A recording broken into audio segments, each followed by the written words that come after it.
السلام علیکم میرے پیارے دوستو۔ ماتھے پر ہاتھ رکھ کر بیٹھنے سے انسان ڈپریشن کا شکار ہو جاتا ہے۔ فالج کے مریض کو فالج والے حصے پر کدو کا پانی لگا دو، فالج ختم ہو جائے گا۔ جو شخص ہر وقت وضو میں رہے گا اس پر جادو اثر نہیں کرتا۔ سود اور حرام کھانے والے کی دعا قبول نہیں ہوتی۔ نہار منہ ادرک کا چھوٹا سا دانہ منہ میں چوس لیا کرو، 100 سال تک جسم میں کمزوری محسوس نہیں ہوگی۔ جو تمہاری خاموشی سے تمہاری تکلیف کا اندازہ نہ کر سکے اس کے سامنے زبان کا اظہار کرنا صرف لفظوں کو ضائع کرنا ہے۔ انسان 2 چیزوں میں مبتلا ہو جائے تو سمجھ جاؤ کامیابی قریب ہے۔ ایک، جب حد سے زیادہ غم ملنے لگے۔ دوسری، ہر طرف پریشانیاں نظر آنے لگے، راستہ نظر نہ آئے۔ یہ وہ وقت ہے جہاں اللہ پاک آپ کا راستہ ضرور بدلے گا۔ جس نے اپنی نمازوں کی فکر چھوڑ دی، اللہ نے بھی اس کی فکر چھوڑ دی۔ اللہ سے رابطہ کرنے کا بہترین ذریعہ صرف نماز ہے۔ پپیتے کا رس چہرے پر لگا لو، 100 سال تک چہرے کی جلد لٹکے گی نہیں۔ کان میں پانی ڈل جائے تو فوراً الٹے پاؤں چلنا شروع کر دو، کان کا پانی نکل جائے گا۔ سورۃ یاسین 3 مرتبہ 11 روز تک پڑھنے اور پھر اللہ سے دعا کریں جہاں آپ چاہتے ہیں، انشاءاللہ شادی آپ کی وہاں ہوگی۔ جو عورت 3 حرکتیں کر رہی ہو اس سے شادی کر لیں۔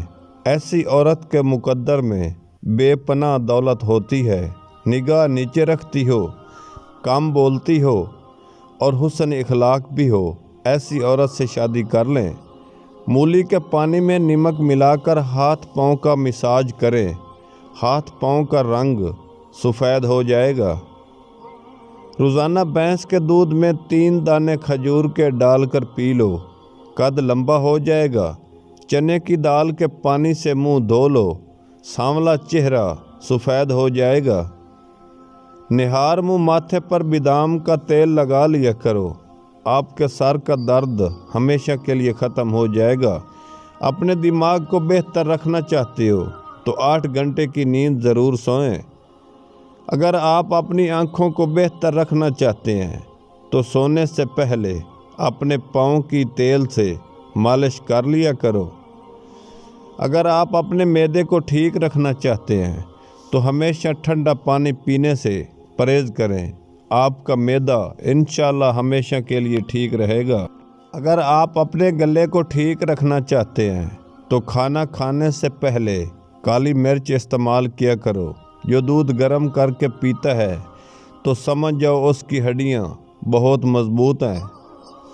نہار منہ ابلے ہوئے چنے کھانے سے بھولنے کی بیماری نہیں لگتی۔ جن لوگوں کے بال وقت سے پہلے سفید ہو جاتے ہیں وہ شہد کا استعمال کریں۔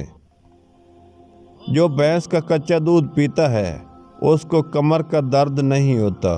جو دودھ میں مربع ڈال کر پیتا ہے اس کی زندگی میں اضافہ ہوتا ہے۔ السلام علیکم میرے پیارے دوستو۔ آج کے نسخے میں جنسی طاقت کا خزانہ لے کر آئے ہیں۔ سیر موسلی لے کر دودھ میں پکائیں، دودھ خشک ہو تو سائے میں سکھائیں اور سفوف بنا کر اپنے پاس رکھ لیں اور آگے ہدایت ضرور سن لیں۔ سفوف میں 1 تولہ جیفل، 1 تولہ جاوتری سفوف میں ملا دیں اور شہد کی مدد سے گولیاں بنا کر رکھ لیں۔ روزانہ رات کو گولی دودھ کے ساتھ کھا لیں، قوت باب میں اضافہ اور منی کو